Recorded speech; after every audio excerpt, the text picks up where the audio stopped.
Combine target 2025 या परीक्षेच्या तयारीच्या साठी आपण लास्ट 2 व्हिडिओ ऑलरेडी बघितलेले आहेत। एक्झॅक्टली पॅटर्न कसा आहे, आपण मेंटरशिप प्रोग्रामच्या माध्यमातून काय काय कशा प्रकारे हा उपक्रम घेणार आहोत, 2025 अटेम्प्ट बद्दलच्या तयारीसाठी असलेला पुढचा वेळ कसा वापरला जाणार आहे, प्री करावी अगोदर की मुख्य परीक्षा करावी, एक्झॅक्टली त्याचा सिलेबस कसा काय प्रमाणे डिझाइन होतो, हे सगळ्या काही गोष्टी मी मागे 2 व्हिडिओ मध्ये बोललेत। आजच्या लेक्चर मध्ये आपण महत्त्वाच्या 2 गोष्टी इथं बघणार आहोत। हे बघितल्यानंतर 10 फेब्रुवारी पासून आपला मेंटरशिप प्रोग्राम 2025 साठी सुरुवात होणार आहे। टार्गेट जे निश्चित केलं जाणार आहे, पुढे आपल्या अभ्यासाचं शेड्यूल जे असणार आहे 10 फेब्रुवारी पासून पुढे सुरुवात होईल। त्याच्या अगोदर हे काही गोष्टी बघायला पाहिजे। आपण आयोगाच्या पॅटर्न प्रमाणे जे परीक्षेचं वेटेज आहे सक्सेस मध्ये, त्या परीक्षेची जी व्हॅल्यू आहे ती थोडंसं माहिती असावी। पूर्व परीक्षेचं वेटेज आहे आयोगाच्या परीक्षेमध्ये फक्त 5% व्हॅल्यू आहे, 5%, ओनली 5%। कारण ही फक्त परीक्षा जी पूर्व परीक्षेची ती पात्रता परीक्षा, क्वालिफाईड परीक्षा, आणि क्वालिफाईड असल्यामुळे याचा व्हॅल्यू फक्त 5% आहे। आणि मुख्य परीक्षा जी मेरिट साठी विचारात घेतली जाते, म्हणून याचं वेटेज हे 80% आहे। आणि ज्या ठिकाणी फिजिकल किंवा इंटरव्ह्यू लागतो तिथं त्या ठिकाणी त्याचं व्हॅल्यू 15% आहे। आणि ज्या पदाला जसं की STI वगैरे आहे इंटरव्ह्यू लागत नाही, तर त्या ठिकाणी ऑटोमॅटिकली ह्याचं व्हॅल्यू 90% होतं आणि 10% व्हॅल्यू पूर्व परीक्षेचं होतं। पण जिथं इंटरव्ह्यू आहे तिथे ह्याचं व्हॅल्यू 15% होतं, मुख्य परीक्षा 80%। पण अल्टिमेटली काय समजतंय, मुख्य परीक्षेला पर्याय नाही, मुख्य परीक्षेशिवाय रिझल्ट येऊ शकत नाही हे कन्क्लूड होतं। इंटरव्ह्यू असो किंवा नसो, शेवटी 80% पेक्षा जास्त व्हॅल्यू मुख्य परीक्षेचा आहे। आणि या पेपरमध्ये या टप्प्यावरती आपल्याला मार्क काढल्याशिवाय निकाल येणार नाही, हे अंतिम सत्य आहे। म्हणून आपल्या अभ्यासाची दिशा, आपल्या अभ्यासाचा एकूण वेळ यापैकी सर्वाधिक कुठे गेला पाहिजे, 80% ला, मुख्य परीक्षेसाठी गेला पाहिजे। पण आपल्या सगळ्याला माहिती आहे गेले 1.5 वर्ष झाला विद्यार्थ्यांनी मॅक्झिमम तयारी कुठली केलेली आहे, पूर्व परीक्षेची। परीक्षा पुढे गेली, परीक्षा पुढे गेली, पुन्हा पुन्हा पुन्हा पुन्हा मुख्यच्या तयारीशिवाय पूर्वची तयारी केली गेली। त्यामुळे पूर्वची तयारी गेली, पण पूर्वचाही स्कोर आला नाही आणि पूर्वचा रिझल्ट येईल का नाही शक्यता गॅरंटी नाही, अशी सिच्युएशन सध्या अनेक विद्यार्थ्यांची आपल्याला झालेली दिसते। मग असंच आपलं पुन्हा 2025 होऊ नये आणि 2025 अटेम्प्ट म्हणजे जून जुलै पासून तयारी असा विचार करण्याची परिस्थिती येऊ नये।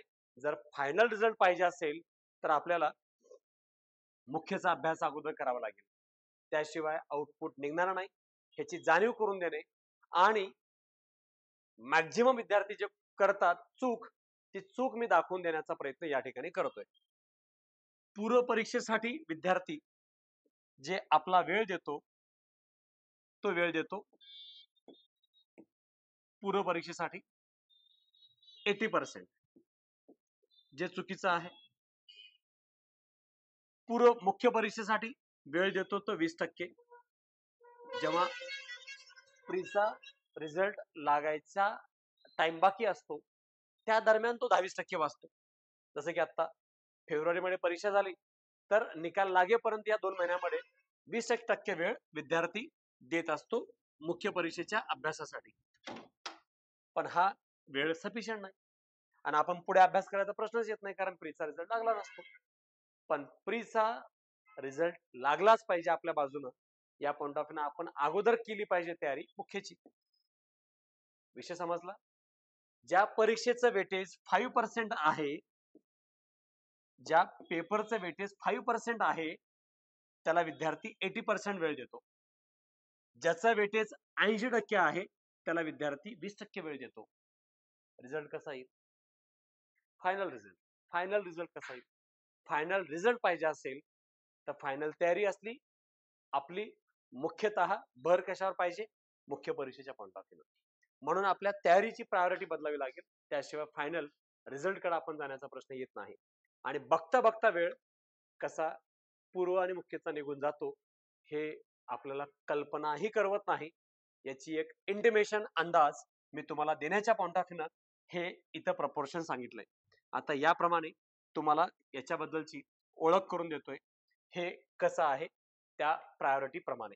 बघा, आता जाहिरात यायला अजून 5 महिने बाकी आहेत. जाहिरात येण्या अगोदरचा टाइम अजून 5 महिने बाकी आहेत. कोणते टाइम आहे? फेब्रुवारी, मार्च, एप्रिल, मे, जून 5 महिने आहेत. या 5 महिन्यामध्ये मॅक्झिमम विद्यार्थी मेन्सचा अभ्यास नाही करत. 1-2 महिने रिझल्टची वाट बघतो, मागच्या 1-2 महिने पूर्वचं जमेल तेवढं करतो एखाद्या विषयाचं. यामध्ये वेळ निघून जातो आणि जून पासून आपण तयारीला लागतो पूर्वच्या. जाहिरात पासून पूर्वपर्यंतचा वेळ, जाहिरातील साधारण जून जुलै मध्ये, आणि तिथून पूर्व परीक्षा राहील 4 महिने म्हणजे नोव्हेंबर मध्ये. म्हणजेच जुलै ऑगस्ट सप्टेंबर ऑक्टोबर, जुलै ऑगस्ट सप्टेंबर ऑक्टोबर हे 4 महिन्याचा वेळ आहे. या 4 महिन्यात आपण अभ्यासाला वेळ देतो पूर्वची. झाली का तयारी आपली मुख्यची? नाही. ह्या 5 महिन्यात आपण केलंच नाही, आपण लागतो पुन्हा कामाला पूर्वच्याच. मग रिझल्ट यायची शक्यता कमी राहते, कारण आपला अभ्यास मेन्सचा तर नाही आणि पूर्वचा म्हणेल तेवढा अभ्यास झाला नाही. त्यामुळे आपण रिझल्टची वाट बघतो. पूर्व पासून पूर्वचा निकाल लागेपर्यंत 3 महिन्याचा साधारण वेळ जातो निघून. आणि या वेळामध्ये जो खतरनाक प्राईम टाइम असतो मुख्य परीक्षेच्या अभ्यासाचा, तो वेळ आपला वाया गेलेला असतो. जसं की आता फेब्रुवारीचा पेपर झालेला आहे, आता निकाल लागेपर्यंतचा सर्वात महत्वाचा टाइम असतो. निकाल लागल्यानंतर तर ती जनता अभ्यास करते ज्यांचा पास झालेला रिझल्ट आलेला आहे. पण पास कोण होतो? जो पूर्व परीक्षेपासून पूर्व परीक्षेचा निकाल लागेपर्यंतचा वेळ आहे. फेब्रुवारी आणि मार्च एप्रिल या वेळामध्ये जो मजबूत अभ्यास करतो त्याचा रिझल्ट येतो. आणि तो विद्यार्थी तोच अभ्यास करतो ज्याचा प्रीचा स्कोर सिक्युरिटी लेवलवरती आहे असं सॅटिस्फॅक्शन वाटतं तोच. आणि तसा इतर रिझल्ट आलेला नसतो, म्हणून तो इथला वेळ वाया घालवतो. आणि गुडलकला रिझल्ट आलाच तर पुढे 2 महिन्यावर मेन्स असते, आणि रिझल्ट गेला तर गेला रिझल्ट म्हणून 2 महिने आपण अभ्यास करत नाही. म्हणजे याचा अर्थ मेन्सचा अभ्यास नाही तर प्री पास होऊन उपयोग नाही, आणि प्रीचा अभ्यास करून उपयोग नाही जर मेन्सचा तयारीचा पार्ट कंप्लीट नाही तर. म्हणून मी मगाशी तुम्हाला सांगितलं वेटेज मुख्य परीक्षेचा आहे 80%. मुख्य परीक्षेचं वेटेज 80% आहे आणि पूर्व परीक्षेचं वेटेज आहे 5%. मग तुम्ही 80% ज्या परीक्षेचं व्हॅल्यू आहे त्याला वेळ आतापासून पुढे 5 महिने देऊ शकता. मुख्य परीक्षा कधी जाहिरात येण्या अगोदर मुख्य परीक्षेचा वेळेचा हा घटक आहे ज्याला इथं भर दिला पाहिजे. दुसरी गोष्ट, जाहिरात आल्यापासून पूर्व परीक्षेची तयारी. पूर्व हे 5% व्हॅल्यू आहे, 5% व्हॅल्यू आहे परीक्षेमध्ये, त्याला 4 महिन्याचा वेळ पुरेसा आहे.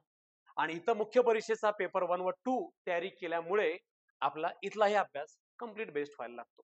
इथला अभ्यास इथं मेन्सचा जीएसचा झाल्यामुळे प्रीचा जीएसचा अभ्यास करणं चॅलेंजेबल होत नाही, म्हणून इथलाही अभ्यास कंप्लीट होतो आणि आपण या पेपरसाठी तयार होतो. आणि ऍश्युरन्स गॅरंटी लेवलवरती आपण प्री पास होण्याचा कॉन्फिडन्स ठेवू शकतो, कारण मेन्सला पेपर 1 पेपर 2 दोन्ही तयारी केल्या असल्यामुळे इथला जीएस डिफिकल्ट जात नाही. 4 महिन्यात प्रीची पण अभ्यासाची तयारी कंप्लीट होते आणि इथली कंप्लीट तयारी झाल्यामुळे पेपर चांगला गेला असल्यामुळे पेपर झाल्यानंतर 4 दिवसाच्या गॅप नंतर पुढे 3 महिन्यापर्यंत तुम्हाला रिझल्ट येईल की नाही याचं टेन्शन राहणार नाही आणि मजबूत तुम्ही 3 महिने मेन्सचा अभ्यास कराल. आणि तेव्हा तुम्ही काय कराल? तेव्हा तुम्ही रिव्हिजन कराल. जनता रिडिंग करायला सुरू करेल मेन्सची तेव्हा तुम्ही रिव्हिजन कराल. आणि तुम्ही तर ऑलरेडी रिडिंग केलेलं आहे. ह्या 5 महिन्यात मेन्सचं रिडिंग केलेलं आहे, त्याचं रिव्हिजन होईल. मायनर गोष्टी, मायनर सब्जेक्ट जे बाकी राहिलेत त्याला तुम्ही कंप्लीट कराल या 3 महिन्यामध्ये. आणि ज्या दिवशी रिझल्ट लागेल तिथून पुन्हा 2 महिन्यावर मेन्स असेल, तेव्हा मुख्य परीक्षेची तुम्ही फक्त प्रॅक्टिस करत असाल. आणि जर तुम्ही इथं 5 महिने मजबूत मेन्सचा अभ्यास केला असेल तर प्री झाल्यापासून, प्री म्हणजे नोव्हेंबर मध्ये प्री झाल्यापासून पुढे 5 महिन्याचा मिनिमम वेळ मिळतो. 5 महिने म्हणजे 150 दिवस. 150 दिवसामध्ये 150 पेपर सॉल्व्ह कराल. 150 पेपर म्हणजे 75 पेपर 1 चे 75, पेपर 2 चे 75 पेपर सॉल्व्ह करू शकता. 150 क्वेश्चन सराव केलाय म्हणजे इमॅजिन करून चला, जवळपास 15,000 क्वेश्चन सॉल्व्ह केले. आणि एवढं सॉल्व्ह केल्यानंतर रिझल्ट का नाही येणार? एवढं करावं लागेल का? तर केलाच फायदा होणार आहे. कारण आत्ता मेरिट बघितलं तर आत्ता पेपर 1 लाही 72, पेपर 2 लाही 72 मार्क पडून सुद्धा फायनल लिस्ट मध्ये नाव नाहीयेत. अशी सिच्युएशन मागच्या 2 वर्षात आपल्याला मेरिट इथपर्यंत पोहोचलेलं दिसतंय. म्हणजे कुठल्याही परिस्थितीमध्ये 70+ पेपर 1 ला, 70+ पेपर 2 ला मार्क घ्यावे लागणार आहेत. हे मेन्सची अवस्था आहे. आणि हे एवढं घ्यायचंय तर तुम्हाला एवढा पेपरचा सराव करावा लागेल. एवढा पेपर सराव करायचं झालं तर तुम्हाला अगोदर मेन्सचा अभ्यास करावा लागेल. मेन्सचा अभ्यास केलाय तर एवढी प्री पण चांगली जाईल. एवढी प्री चांगली गेली तर या 3 महिन्यात रिव्हिजन कराल तर रिव्हिजन सोबत 75 पेपर सॉल्व्ह करू शकाल. आणि त्या रिव्हिजन सोबत रिझल्ट लागल्यानंतर 75 पेपरच्या सरावाची तयारी कन्सिस्टंटली पुढे इम्प्लिमेंट होऊ शकते. म्हणून तुम्ही इथला अभ्यास मेन्स लेवलवरती कम्प्लीट होणं गरजेचं आहे. परीक्षा कुठलीही कधी द्या, मेन्स अगोदर मजबूत पाहिजे जाहिरात येण्याच्या अगोदर. म्हणून या पद्धतीने मेंटरशिप कोर्समध्ये हे पुढचे 5 महिने मी मुख्यची तयारी अगोदर करून घेतोय, त्यासोबत पूर्वची तयारी, त्यानंतर पुढे सराव याप्रमाणे हा घटक पुढे कंटिन्यू आपल्याला इम्प्लिमेंट करता येणार आहे. हे इथला एक ऑब्जेक्टिव्ह आहे ज्या बेसिसवर आपल्याला तयारी करता येते. आणि अशाच पद्धतीने पुढचं तयारीचं प्लॅनिंग करण्याच्या पॉइंट ऑफ व्ह्यूनं पेरा इन्स्टिट्यूट ऍप डाउनलोड करा आणि त्याच्यामध्ये मेंटरशिप कंबाईनचा हा कोर्स जॉईन करा, ज्याद्वारे तुम्हाला डेली गायडन्स, तयारी, सोर्सेस आणि टार्गेट देऊन अभ्यासाचं कम्प्लीट प्रपोर्शन आणि पोर्शन पूर्ण करून घेतलं जाणार आहे. दर शनिवारी ऑफलाईन प्लस ऑनलाईन लाईव्ह विद्यार्थ्यांशी इंटरॅक्शन सुद्धा होणार आहे. आणि वैयक्तिक आणि सामूहिक विद्यार्थ्यांचे सगळे शंका दूर करून दर आठवड्याचं टार्गेट दिलं जाणार आहे. दररोज या टार्गेटला फॉलोअपही घेतल्या जाईल, याप्रमाणे गायडन्सही केलं जाणार आहे. आणि पुढचे हे 9 महिन्यापर्यंत या माध्यमातून आपल्याला या कोर्स अंतर्गत मार्गदर्शन आणि तयारी करून घेण्याची तयारी कम्प्लीट डेडिकेटेड प्रिपरेशनचा पार्ट या माध्यमातून असणार आहे. तर हे तुम्हाला कसं काय महत्वाचं आहे याच्याबद्दलची माहिती दिली आहे. इथून पुढे हे 5 महिन्याचं प्लॅनिंग काय असेल ते पुढच्या लेक्चरमध्ये तुम्हाला पाहायला मिळेल. त्याप्रमाणे तयारी करायला विसरू नका. भेटूयात पुढच्या लेक्चरमध्ये. थँक्यू.